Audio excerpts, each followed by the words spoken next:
At first glance, Pikmin 1 on the GameCube seems like a pretty straightforward game, but it's actually not.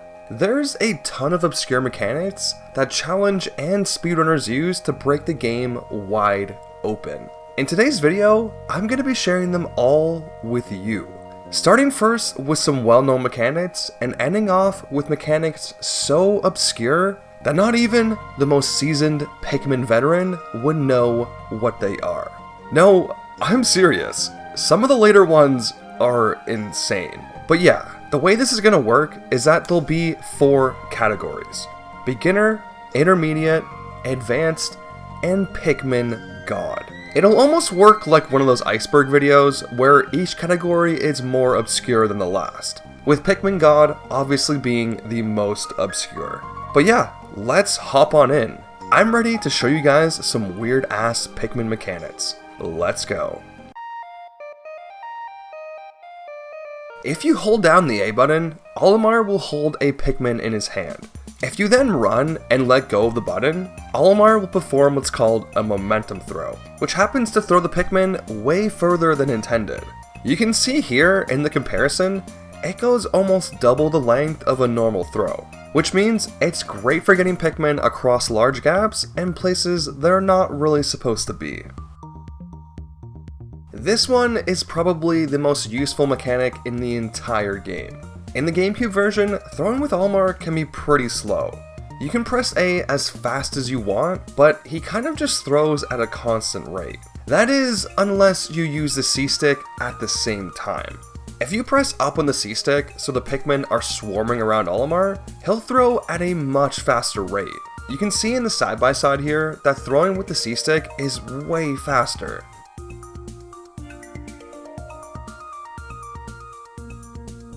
This mechanic is great for General Dandori and allows you to kill enemies a lot faster as well. This one I'm a little embarrassed about because I didn't know you could do this until like last year. So if Olimar's low on HP, you can walk up to the ship, press A, and it'll heal you up to full health. I feel like it's one of those things that everybody should know, but for some reason, not a lot of people do. Including me, apparently. One of the more annoying parts about Pikmin 1 is the fact that Pikmin trip. What's even more annoying is that they take forever to get back up off the ground, which ends up wasting precious seconds of your day. So next time you have a Pikmin in your party that trips, just press X. It'll dismiss all your Pikmin, including the one that fell, which will cause him to get out of his falling animation and rejoin the rest of your party.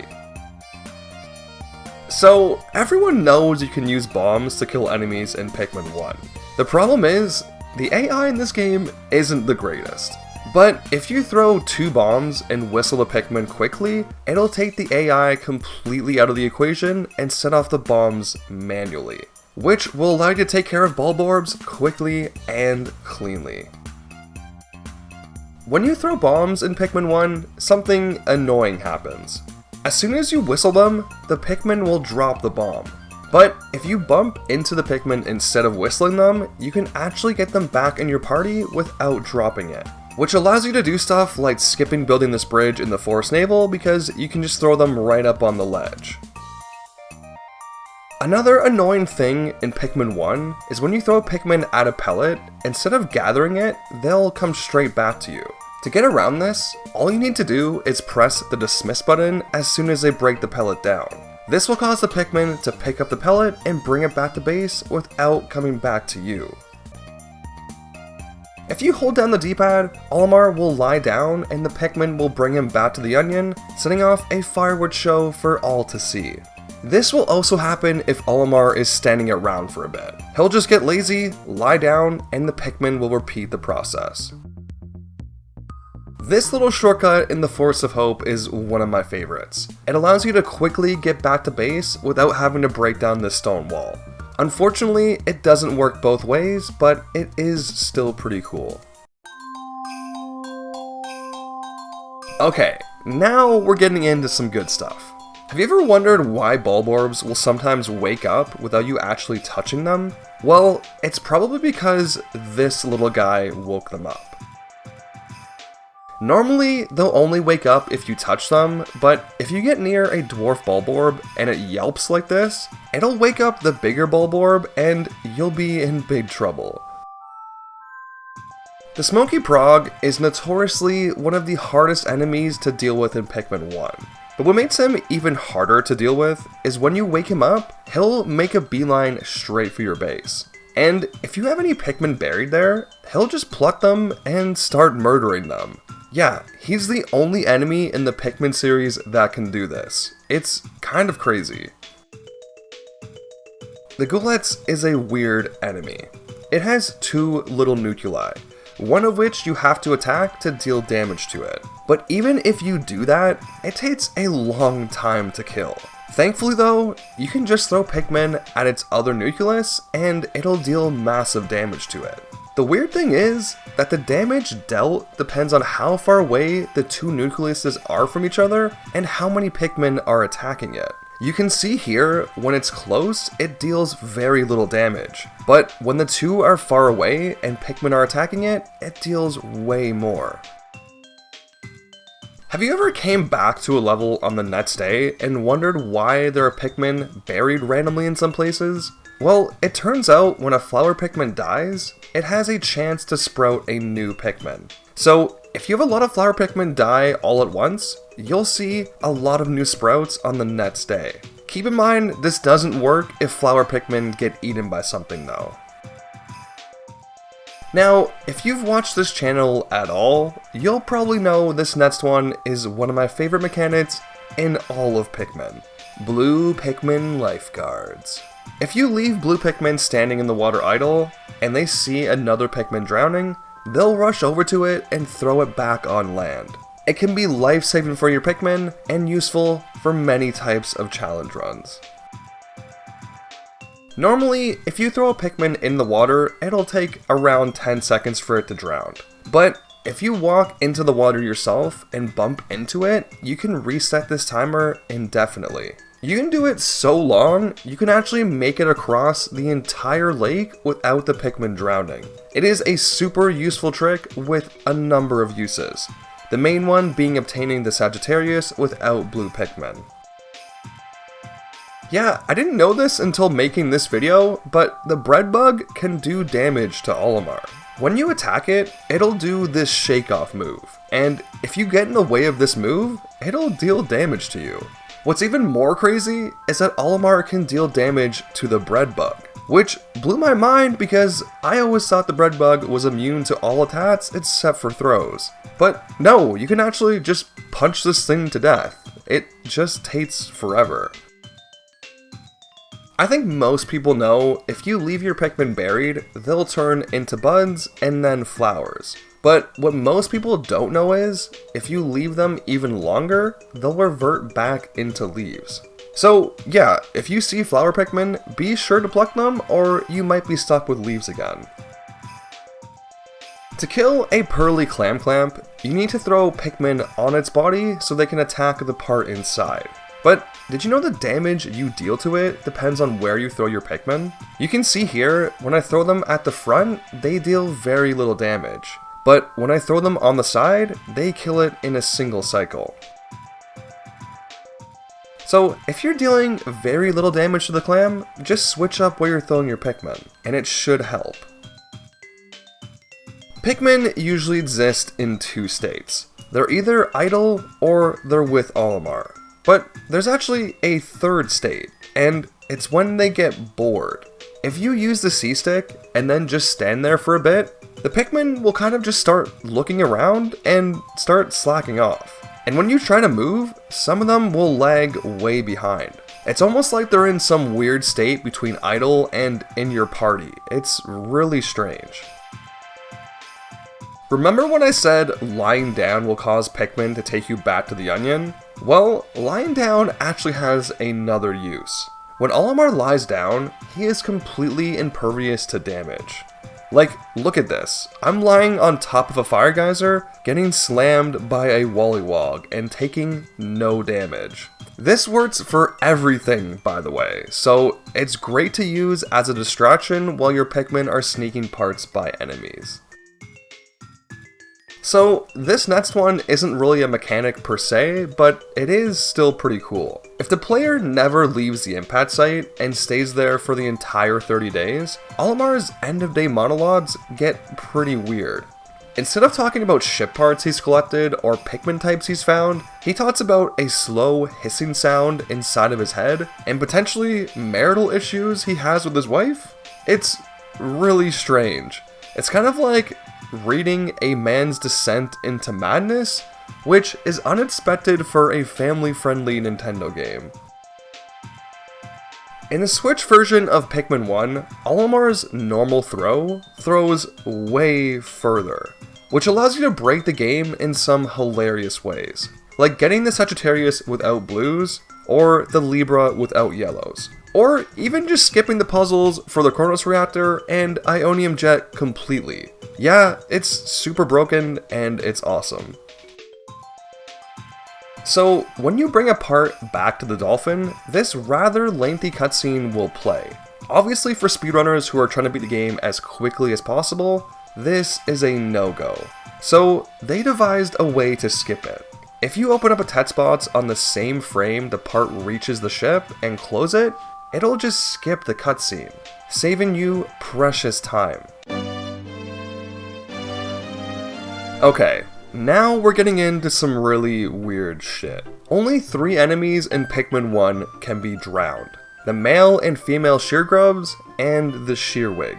It doesn't help you out too much aside from killing these shearwigs in the distant spring a bit faster, but it is just really weird. Like, why? Why only these 3? It's so strange. One of the more annoying attacks in the game is this jump attack from the Emperor Bulblats. The problem with it is that it's really hard to tell when it ends. Except, that's not exactly true. If you pay attention to his mouth, you'll notice when he's about to do a tongue attack, it'll start to water. So, when he's doing the jump attack, if his mouth starts to water, it means the attack is done and the next attack will be with his tongue. When getting a part like the repair type bolt in the distant spring, your Pikmin will usually fall off of it when they bring it off the ledge. This can be really annoying if you're trying to keep your Dandori game strong, but there's actually a really easy way to fix it. It involves just not looking at your Pikmin. Yeah, if your Pikmin aren't on the screen, they won't fall off the part and will just bring it back to base like complete pros. It's really weird, but it's just how Pikmin 1 works. Things that aren't on the screen basically don't exist. It's pretty common knowledge that reds do 50% more damage than yellow and blue Pikmin. But what isn't common knowledge is that this only applies to enemies. They don't do more damage to gates and bridges. I had 50 red and 50 blue Pikmin break down this gate and build this bridge, and they did it in the same amount of time. 59 seconds for the gate, and a minute 42 for the bridge. So, reds will help you kill enemies faster, but that's about it. Olimar can punch boulders. Yeah, you know the boulders from Arbored cannon beetles that can decimate your Pikmin? Olimar can fucking punch them and turn them into dust. Chris Redfield has nothing on this man. Olimar is an absolute monster.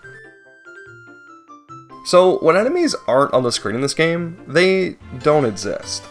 Kind of. If you lure an enemy far enough away and make sure the camera isn't looking at them, they'll pretty much be frozen in time. You can see here that I use it to keep one of the Wollywods away while I sneak out the anti-dioxin filter. The only problem is, if you or your Pikmin get close to the enemy, they'll basically be unfrozen and start attacking you even if the camera is still pointed away. Most of you watching this video probably already know this, but yeah, Olimar can just push ship parts. If you run on a part and press down on the D-pad right before you hit it, Olimar will push it a small amount. But if you keep doing it, you can actually push it pretty large distances. However, it's really only useful in specific challenges where you can't use certain Pikmin types, or can't use throws for example. Another thing that can be used to push ship parts is other objects. If you have an enemy body or a pellet by a part, you can use your Pikmin to pick up the pellet and push the part in any direction you want. Sample used it to great effect in his How I Beat Pikmin Without Making Pikmin video, and speedrunners use it to get the Gluon drive without having to spend time breaking this bridge. This is another one you've probably seen countless times in my videos. If you get in between an object and a wall and lie down, the game won't know where to put Olimar and will send him straight up, usually resulting in the player getting out of bounds. This can be done with pellets, ship parts, and yes, even enemies. Most people will know when Mamutas attack Pikmin, they will turn them into flowers. But very few people know that when Mamutas attack in water, they will actually duplicate the Pikmin they bury. Yeah, they'll create 2 Pikmin from 1. So few people know about this because Mamutas are never really found near water. The only one that appears in the story mode is found in the impact site, too far away from the lake. So is this one found in the distant spring in challenge mode, but fortunately, you can use a Wollywog to push it close enough to perform the glitch. Yeah, there's actually a way to get parts through stone walls without breaking them down. All you need is a Bulborb who's willing to bash his head against the part, and a lot of time. By getting the Bulborb to continuously push the part against the wall, it'll eventually clip in and out the other side. This trick is really only useful if you're trying to beat the game without yellow Pikmin, but it is still pretty cool. This one has to be up there as one of the weirdest in the entire game. Normally, a Wollywog has a certain area it patrols, and it can't leave that area under any circumstance. Unless you rub against its butt. Yeah, I'm serious. If you rub on its butt with Olimar, you can get it to follow you pretty much anywhere on the map. I used this mechanic in my red only run to get this Wollywog over the stone wall guarding Beanie Longlegs so it could push the guard satellite back through it. Another one of my favorite mechanics is the Dumple Slide. If you walk too close to a Dumple, it'll start to notice you and swim over to attack. If you walk in and out of this zone where it first starts to notice you, it'll confuse the Dumple and cause it to start drifting off. You can use this to get Dumples in positions they normally aren't supposed to be. Like in my No Throws challenge, I used it to get a Dumple by the Kronos reactor, then killed it and used its body to clip up on the ledge so I could push it down.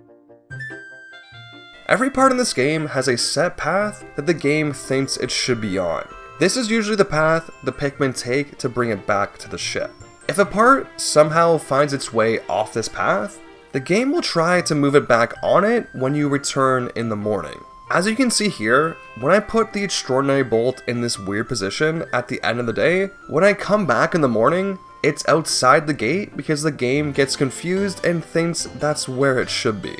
This is mainly used as a failsafe so parts can't become unobtainable, even if, I don't know, for example, you knock them off in the bottomless pits.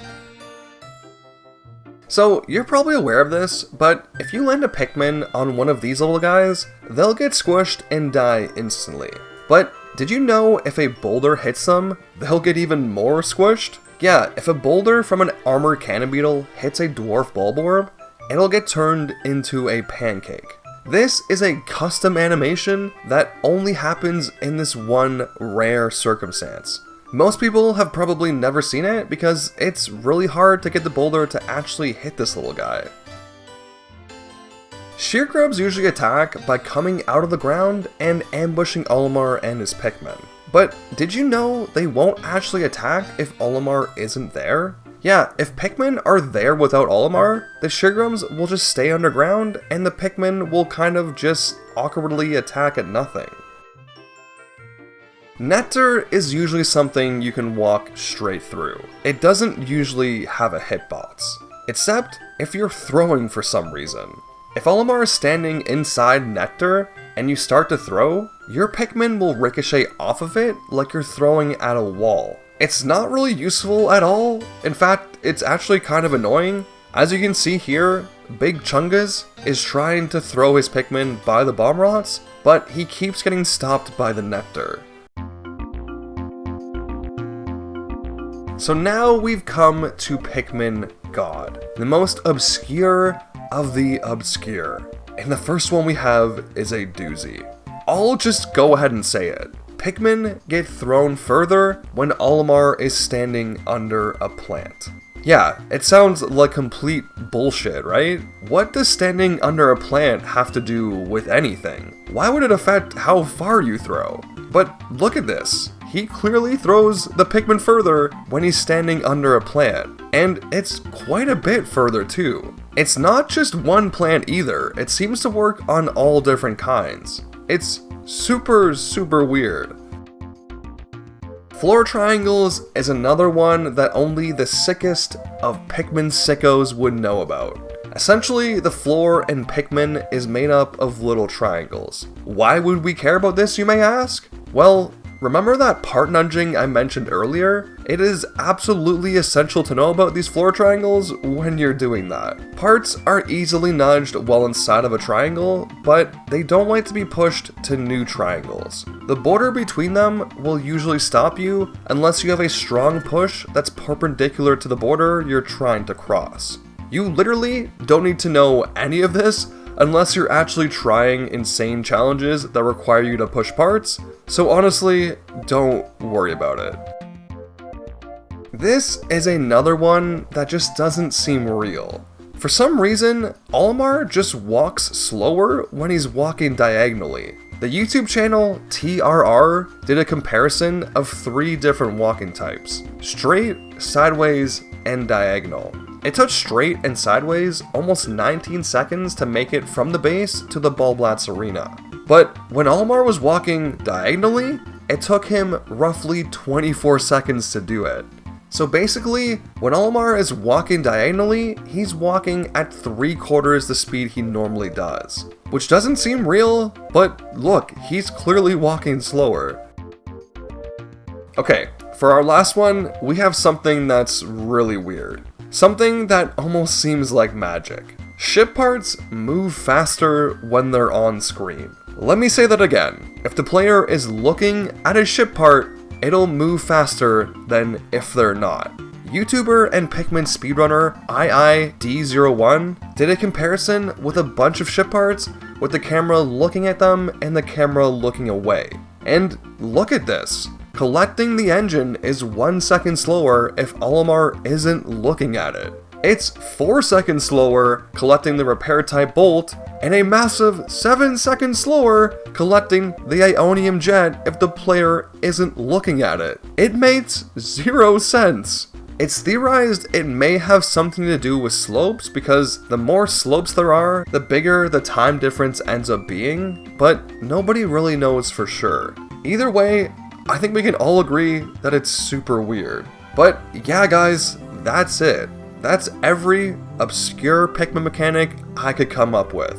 I want to give a huge shout out to Mocha G, the Great Minty Mio, Strongman Lin, Ego, Grass Digger, Average, and everyone who responded to the poll I posted like 7 months ago. You were all a massive help on this video. Especially Big Chungus, who came up with like half of these himself. But yeah, I really hope you learned something new about Pikmin today, and I will catch you in the next one.